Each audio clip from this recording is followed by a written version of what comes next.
like they sound, soft skills. They're very soft, but seemingly ignorable, but then the things that actually make who or make the lasting impressions, or that gap that we have between our technical skills and the opportunities we're actually looking for. They lie in the soft zone. Yeah. I love to see people become better versions of themselves. People have technical skills, doing amazing stuff, but when it comes to how they present their brands or themselves, how they speak, that's the missing link. If you have confidence, trust me, you can enter in any space. I know people like preparing for interviews, it's like you're a robot. When they say this, sometimes it's nice to bring in your authentic self, share your experiences and thoughts. Skills don't just work for your in-person or physical interactions day by day, but even in virtual connections, you need to deploy your soft skills. You can't run away from them. Soft skills are not being trained much. People can't even introduce themselves, right? I was sharing with some people recently when I was moderating at an event, and I told everyone to introduce themselves. I'm so and so, and I do this. I'm so and so, and I'm happy to be here. What? I mean, what do you mean? This 20 seconds can change your life for good. So it's that place of becoming aggressive when it comes to presenting yourself and embracing soft skills. Networking is not just collecting contacts. You'll collect them and someone will not even communicate again. Change starts from a mindset shift. When minds are reoriented or regenerated to think differently, that also changes how they do things. Embrace yourself as a great person. You need to believe it. If you find it hard believing it, say to yourself every day, I am great, I am great. Because that will start to align the things you teach yourself. Great people are respectful. These skills equip you and they make you to have more confidence. If you're a confident person, no one can stop you. Dear Patriots, we are in luck today. A beautiful afternoon in Kampala, and we are joined by Miss Faith Fetaru. She's going to be telling us exactly how her name is pronounced. I don't want to butcher people's names, but if you've ever wondered about soft skills, what do people mean by soft skills? We have the right image consultant to tell us exactly what it is. Faith, welcome to the podcast. Thank you so much. Your smile is already speaking to me. First impression. What does my smile speak of? Your first impression of me? It speaks friendliness, warmth, and just someone who is very welcoming and a professional. Okay. I'm drawn into whatever you want to tell me because of how you are. Sometimes I can't help myself from smiling, but I also get it from you. Sometimes I'll be very meh, you know? If I get the same feedback or vibe, then we sort of bounce off each other. This is going to be a fun conversation. Soft skills. Okay, now soft skills. Faith, who are you? Tell us about yourself and why soft skills.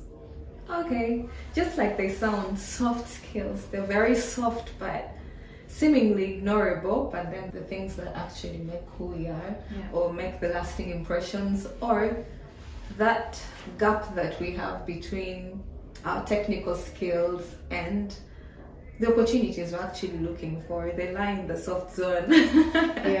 Their behavior through things like etiquette and social graces, and then communication, where we do trainings on public speaking and effective communication, and the digital footprint, where you build your brand online.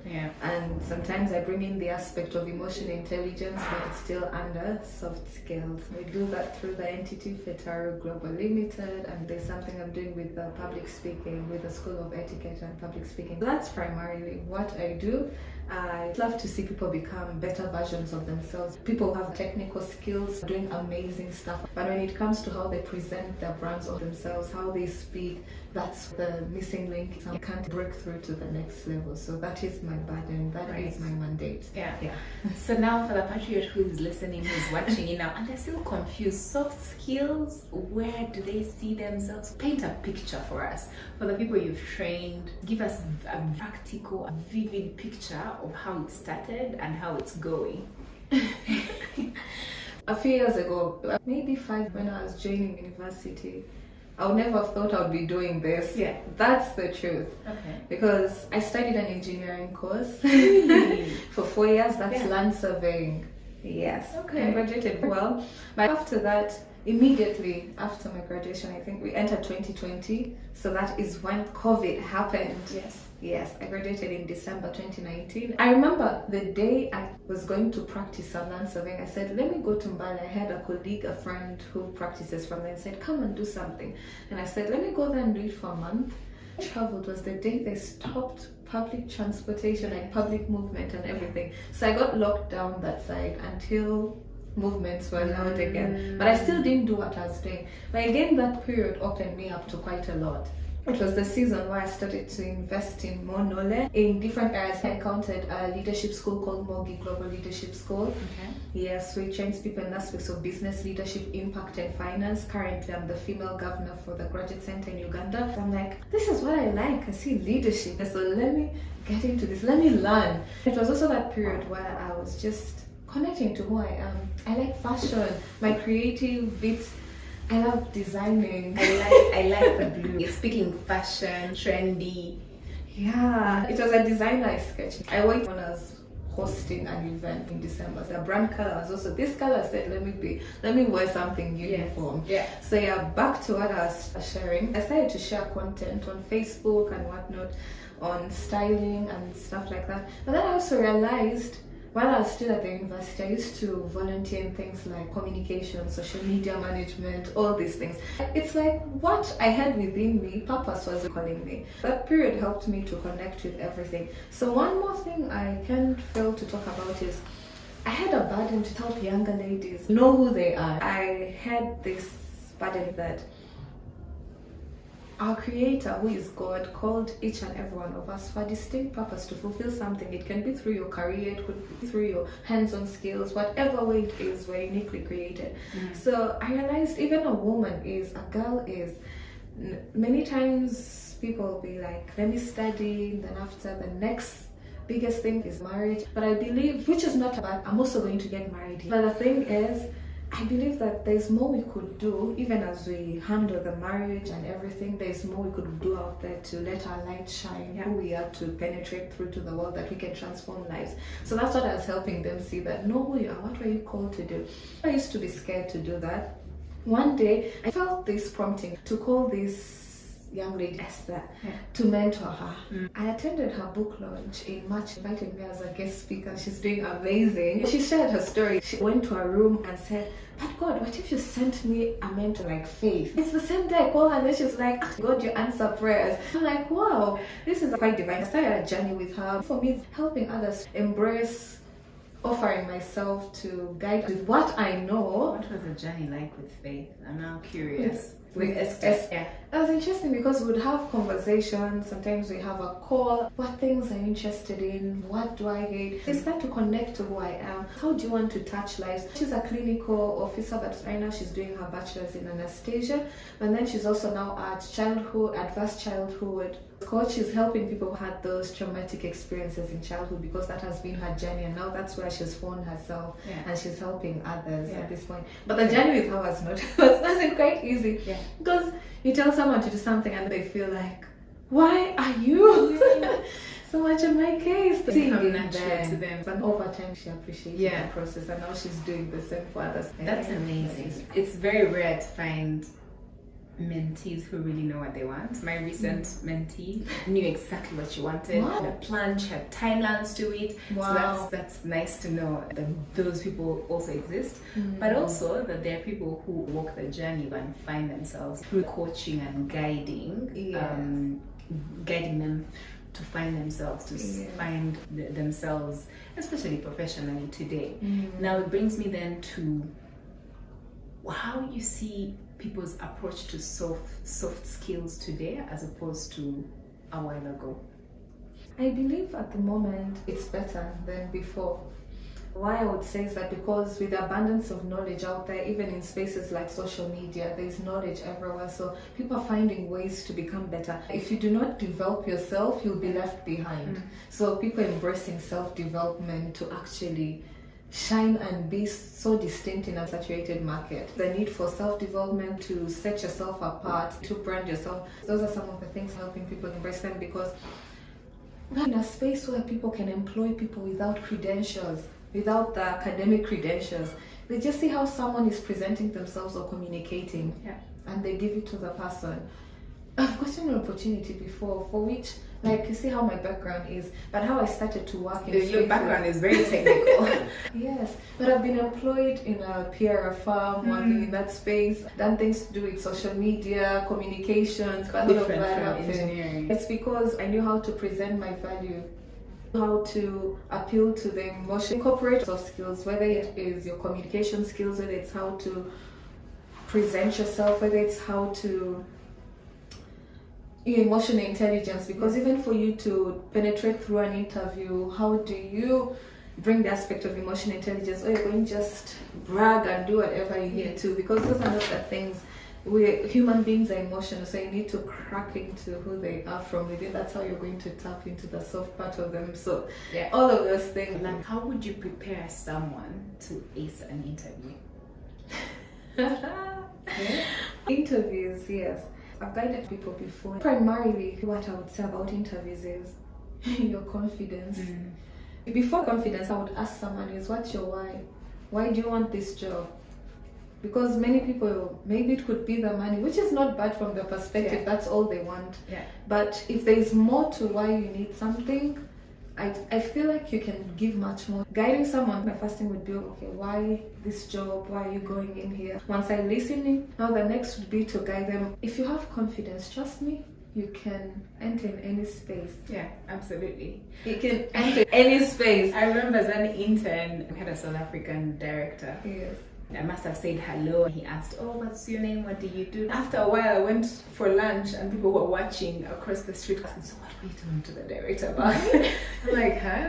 What do you mean? It's the director. And I've never crossed my mind. Wow. Yeah. I was speaking to what you were. We share a lot. I'm the kind who can speak to anyone. Yeah. Why not? I'm the kind where if I find someone moving and they're dressed smart, I'll be like, you're very smart. I mean, it doesn't cost a thing. Because at the end of the day, you'll stay invisible if you don't go out and speak to people. Just break the ceilings and say hi, what, and all of that. So from the place of confidence, I think how I'll build their confidence for an interview would be firstly also in how they communicate. Are you giving eye contact to this? Because I mean, you're going to show up and you're looking down and all of that. They're going to see you as a shy person, or they won't trust you. So things like your eye contact foster trust. Things like your posture, you know, oh, are you going to be slouching, or you're going to come and sit like this for an interview? And then other things that build your confidence, are you mirroring them, smiling back? All this build a connection, sharing from the heart. I know people like preparing for interviews, it's like you're a robot. When they say this, say this. Sometimes it's nice to bring in your authentic self, share your experiences and thoughts.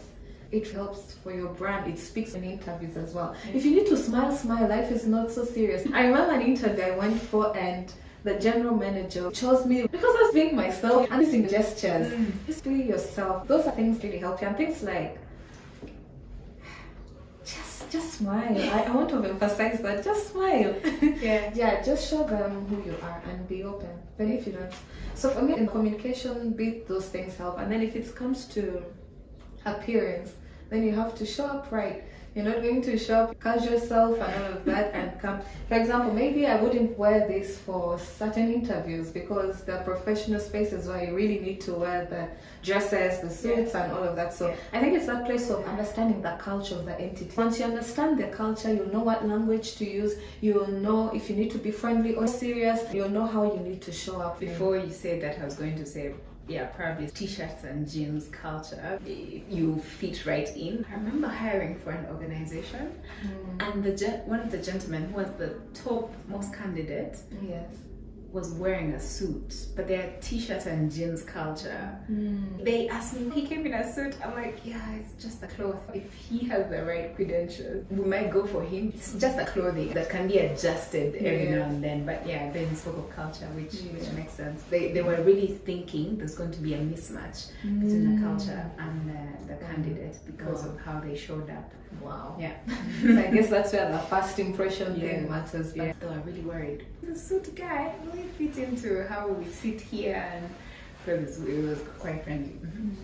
Wow, that's interesting. Those are some of the basics I would. Which is nice, and it applies for life in general, not just an interview, but someone who they think is interesting. I keep thinking how events in my life have led me to where I am today, because you've had people, telling you not to slouch, and people telling you find help and speak directly into people's faces, which can be learned. Sometimes we're afraid to speak up or be ourselves, but you can learn to be a better professional, a better communicator. That in the long run it helps you professionally. That's true. Thank you for adding that. Take those notes. Okay, now we do get the soft skills, right? Where we are today, what kind of trends do you see are taking shape within soft skilling? How are people utilizing soft skills?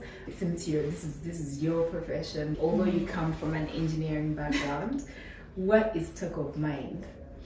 Part of it is embracing the virtual, the digital transformation. Skills don't just work for your in-person or physical interactions day by day, but even in virtual connections. You need to deploy your soft skills. You can't run away from them. Showing up on a Zoom call and you're smiling, using gestures, being yourself, all of those things work. It's things like timekeeping.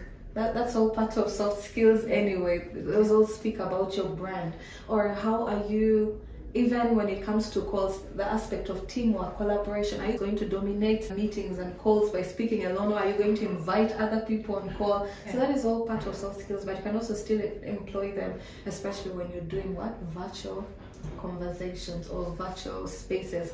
And even for the image consulting space, now we get to help people across borders. For example, the current lot we're taking through for public speaking, they're graduating next Saturday, and we have about 3 from South Sudan, from Kenya, and then we have Nigeria. They've all joined in. But how we have been able to train them, because we've embraced this. So it's possible that you can actually utilize your soft skills in virtual spaces, or you can actually train people in whatever you do and shine. And then something else and I would argue that digital actually works well for shy people. What do you think? It works best for all, not just shy people. Some people thrive on digital, some people hate it physically there and in the moment. Some colleagues are happier behind the screen. Don't see me, but it's in the approach based on the results. For example, you're training them to speak, so sometimes they're going to have to turn those cameras on. They'll have to practice what you're teaching them right in front of you. So someone's in a physical space, but you're able to see what they're doing. Another trend I would say is, when it comes to things to do with image, you're going to realize the different cultures, the cultural differences across the world. Different greeting etiquette in Asia, there's different things. So it's that place of, if you're in this space, you need to also understand the global scale and how things are running in different spaces. How are they embracing certain soft skills? Some will bow, some don't require handshakes. Maybe in the Arab state, a gentleman was not going to give handshakes to a woman. So all those things, you have to understand all of them, otherwise you might offend. Help us understand how we approach soft skills as Ugandans. Don't break that question down. Talking about different cultures, some don't apply to religion. From your understanding, have you noticed from the Ugandan culture as opposed to Nigeria, as opposed to Kenya where you operate? Number one, Ugandans are so friendly. If you are a guest in Uganda, you'll feel at home easily, because that's how we are wired. Different regions, people welcome you. If you're stuck, it's easy for them to offer help from you, as opposed to seeing you as someone who wants to rob them or something. So I say people find it easy to dwell in, and that's a great skill. Uganda was considered one of the best countries when it comes to refugee policies because of that kind of nature, because we're harboring different refugees. It's that hospitality and warmth that takes us far, and why we have different nationalities, investors, and people coming in. It's voted one of the friendliest countries. A destination for expats to live. If you could live anywhere in the world, Uganda is one of those countries. That's where interpersonal skills come in. They have good social skills, so they easily connect with people. They easily connect with others and do something. Ugandans can easily come together and do something. If someone is in trouble, it's easy for them to come and support. They see teamwork, collaboration. Communication-wise, Ugandans easily communicate their thoughts and everything. They don't need to Really, I feel like we're sort of like the British. That we will say one thing and sometimes we mean something else. We do that a lot, but also in some spaces we're actually really playing when it comes to alcohol. I think that one is a bit. I don't know if we bring it 50 the lines are black. And do you think we train soft skills? Where are the gaps? Soft skills are not being trained much. People can't even introduce themselves. Right. I was sharing with some people recently when I was moderating at an event, and I told everyone to introduce themselves. And I'm so and so, and I do this. I'm so and so, and I'm happy to be here. What? I mean, what do you mean? This 20 seconds can change your life for good. So it's that place of becoming aggressive when it comes to presenting yourself and embracing soft skills. I had to start teaching them, give people a value proposition. How do you help people? The next investor or the person whose life you're supposed to transform could be here, but you're not telling them, you're just saying, I'm this. So we'll forget about you and move on. The bit of people expressing themselves is still lacking, and also children. That's why I embrace children too, because if they can be aligned earlier, they're going to grow as bold children. They're going to know how to express themselves. And then things like manners. For example, in a networking event, people just come, maybe I'm speaking to you, someone will just come and barge into the conversation. People don't know how to respect. Sometimes. So that makes me laugh because one time we were at the Dutch residence, we were having a conversation. Then these girls came up and came to speak to another lady that these other ladies were speaking to. And she turned to me and did... What just happened? But it's exactly what you're talking about now. So that's why even things like etiquette come in. Even if you're networking, go out there networking with people, but do you know how to even network effectively? That's where the difference comes in. So recently we had a big event where the president of the International Olympics Committee was in Uganda. But one of my friends was going out for pictures. You also have those people networking, yes. But he doesn't even say hello. It's like, oh, can we take a picture? And then he smiles for the picture and then he goes. Oh my goodness. I would never do that. I understand being around a celebrity. Greatness. Yes, greatness. But I feel like you're a user. And you know, so he would walk into the place, take a picture, go to the next person. It will bring you a short-term gratification, but what are you getting? You see what you're sharing? Has caused me to think about something. I normally laugh at these things because when I share them, these are real practical. Day to day. I'm like, what are you doing? This is where solutions are like, that's why people need help. If some can be helped, people know protocol. You don't just barge into people and do things. I remember someone recently asked me, she's a friend we met on LinkedIn and she's a mindset coach. She works in the UAE, and I found a message from her. She's like, I'm thinking about strategic networking, and you came to mind. She was referring to me. You have a great network around you and you make it seem so effortless. So I did not start to tell her, I'm like, sometimes how I connect with people is I see the end of it. Study people, know what they like, and before you start to even network with them, understand them. Networking is not just collecting contacts. You'll collect them and someone will not even communicate again. Even if you reach out, what value are you bringing? If someone is at a certain level, knowing the hows from the perspectives from which you're going to engage them, those are the things that matter. It's not just have their contact. Okay, you'll have their contacts and the list will grow, but nothing will ever come out of it. I like that you're starting them young. And that also speaks to mothers, because this is when you realize the difference between nurturing and manners. Some of these things are taught at home. Yes.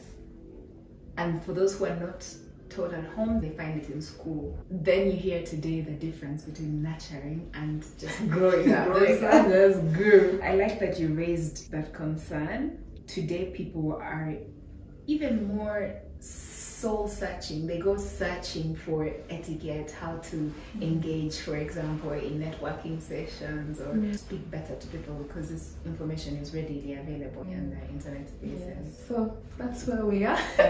We can have a good laugh about it, right? I'm about to shout for the patriots, but I'm trying to give them the soft lesson. Etiquette. Etiquette. Yeah, we're talking about, some people argue that manners are relative, and I think, like you mentioned, culture plays a big part. That is quite interesting. In terms of policy, some people come into Uganda and say, I talk to somebody, but then they nod. you know? It's different cultures. Here, you gotta know that if I do this, it means yes. If I do this, no. If I do this, we're talking about the person in front of you. And some people don't get it. They think, well, it's not right, you know? Someone needs to be able to speak up and articulate their thoughts as opposed to using sign language if they're not impaired in that way. And I think it dates back to from the very beginning in primary school when people don't want to give wrong answers because they're going to be punished, are afraid to give wrong answers because probably the teacher will feel challenged by their question or their submission. If there was something you could change about Ugandans as a people being more elaborate, more efficient in delivering our soft skills, what would it be? Number one is to include soft skills training or all these aspects of image trainings to schools, because for me now that aligns the young ones from the foundation, so they grow up groomed in a certain way. So for me that helps, but also including it in the different institutions of learning, whether it's vocational and all of that, ensuring that we have these skills taught. People can get the work done, but sometimes what stops them from opportunities or going to the next level are these things, because they think they don't matter. I tell people your image matters. These small things, actually the smallest usually matter the most sometimes in some situations. So it's that bit of, we're excellent in all other aspects. Can we polish this? Can we have a certain understanding? Change starts from a mindset shift. When minds are reoriented or regenerated to think differently, that also changes how they do things. So part of it is through education. So that can be incorporated maybe in institutions of learning.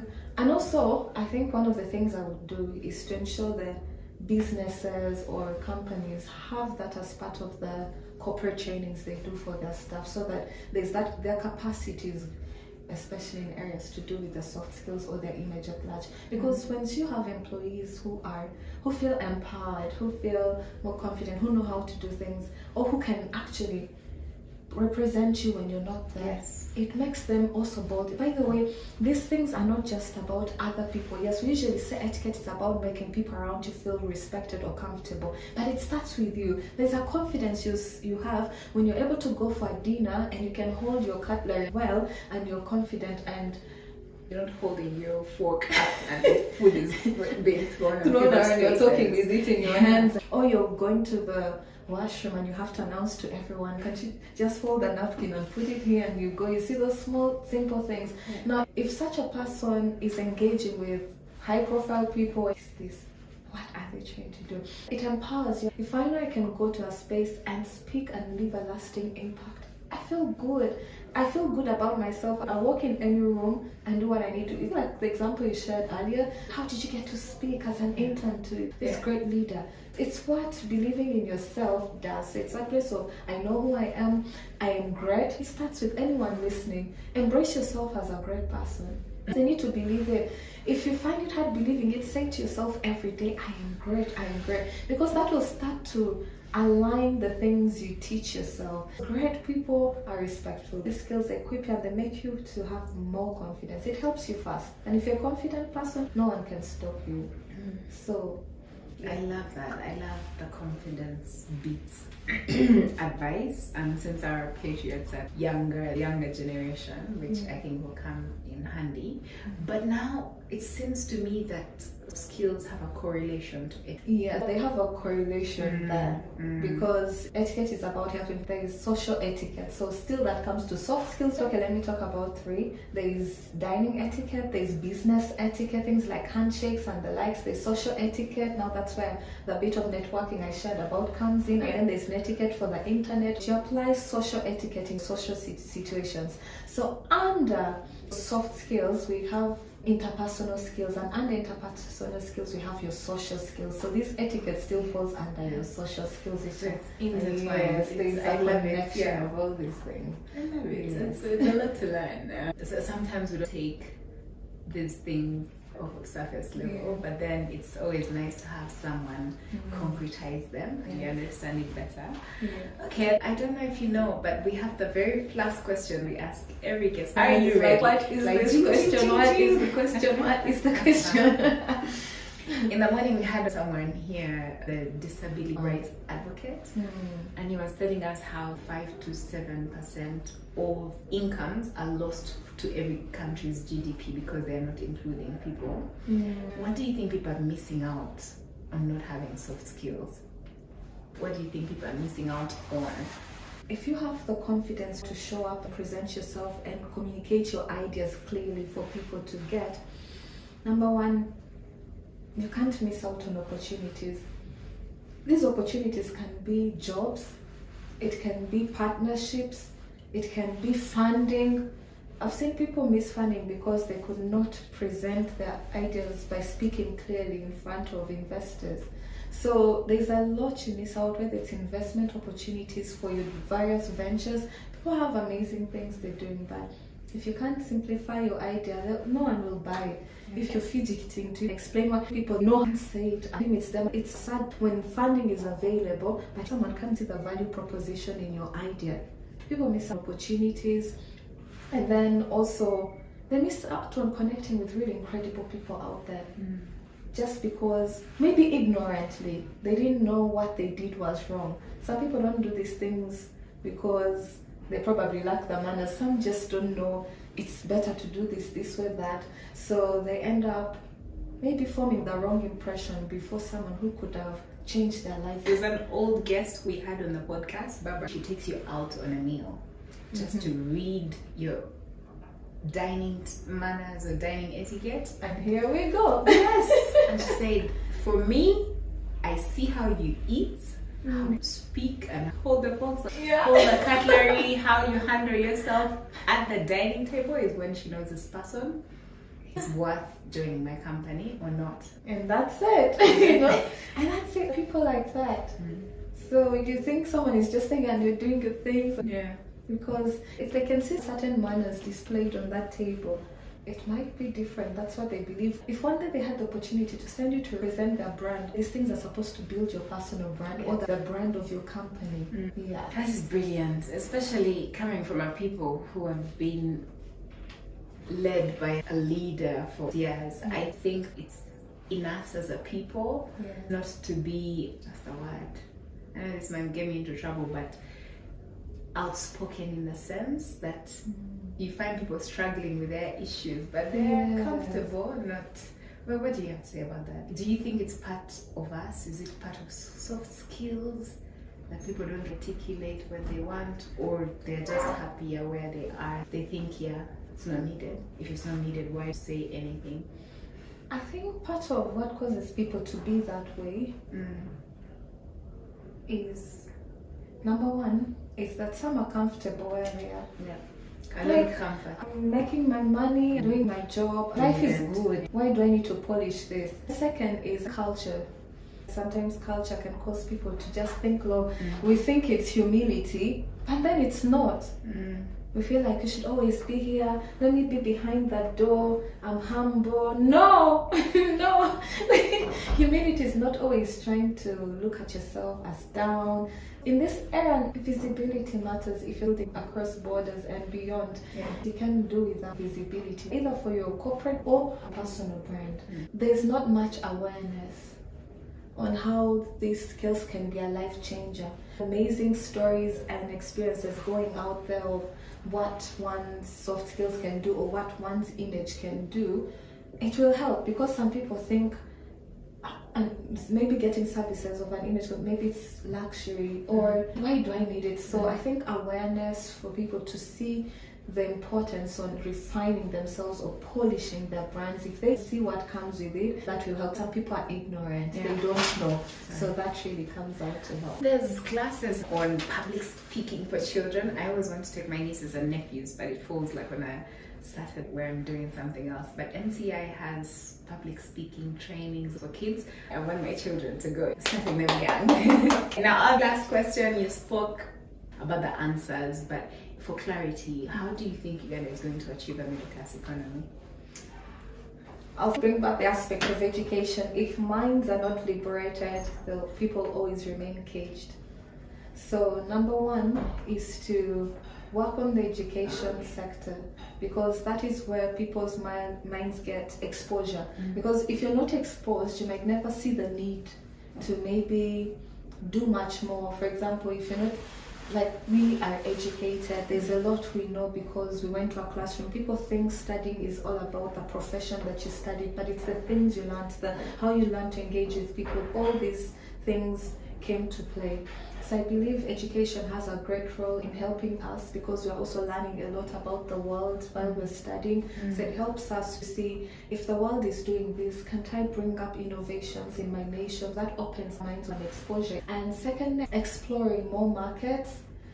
For example, as Uganda, we're producing a lot locally, but just getting to a space where we're tapping more into East Africa at large, but also Africa at large through the AFCFTA, the African Free Trade Area. They're doing commendable work. They have attended some events. There's a lot they're working out behind the scenes just to make business and trade easy in Africa. So if we can embrace those things more, I think it would also help, because the previous Biashara Africa event I attended last year, I barely saw major Ugandan leaders there, but at least, and yet we had other countries very well represented. So I had that question within myself.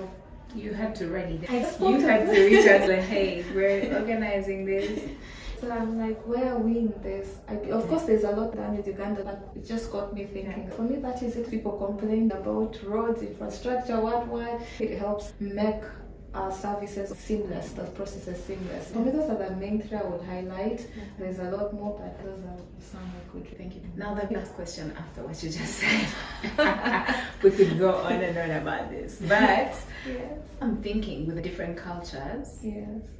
are there like standard soft skills, or they're relevant to the different cultures? The standard soft skills, very standard, because this is about knowing who you are and having respect for those around you. The standard ones vary depending on the region. Handshakes, those are, of course, they help you in your social connections. So those vary based on the different areas, or how people respond, and all those ones vary, but it's only a few segments of it. Or if I brought another aspect of etiquette, when it comes to dining, there's the continental, there's the American, those things vary, the cultures vary. You're just going to have to eat with your fingers. The food you eat with your fingers, you don't need cutlery for. So just understanding those things help. Most of it is neutral. That's why you can be a soft skills trainer and train people in India, and there's an entity in India, and I do project-based trainings with them under their entities called World Training. So there you're able to just teach, you just touch up the few distinctions, but the rest is always the same across the world, because we're human, we connect emotionally everywhere. I learned that Arab countries invest a lot in teaching emotional intelligence to their children to sustain their wealth for generations. Because emotional intelligence, if you can learn it, if you can understand how to relate with people, how to, that's still part of soft skills. So they do it with their children as well. If countries can embrace these things, it's all the same, just a few differences, but it's the same. You had it from the horse's mouth. Get your soft skill ready and go explore the world, right? Yeah. Thank you so much, Faith, for making time today. If you talk about something that someone wants to follow up on, where do they find you? You can check me out online, Faith Fetaru, LinkedIn, everywhere. We are opening pages for School of Etiquette and Public Speaking. We're having the second lot graduate, so it's time to take it out there. So by end of course, this thing is not time frame, but just once you listen in from there, you're going to find those pages ready to go. We get a special discount. Yes, we're going to give you. Yes. If you're a patriot, just reach out to me, DM me, and say I'm a patriot. And then we're going to give you special discount so that you elevate your soft skills, you elevate your communication, your public speaking, and also we can work on your brand at large or etiquette. Just go out and take over the world. Find me on LinkedIn, Facebook, Instagram, YouTube, Faith Fetaru. Good luck with school. Thank you. I I don't know if it's one of the kind, but I don't think I've heard of anything like that. So good luck. Thank you. Yeah. Oh, wow. Thank That was so cool. A whole masterclass. Social skill, etiquette, and life in general.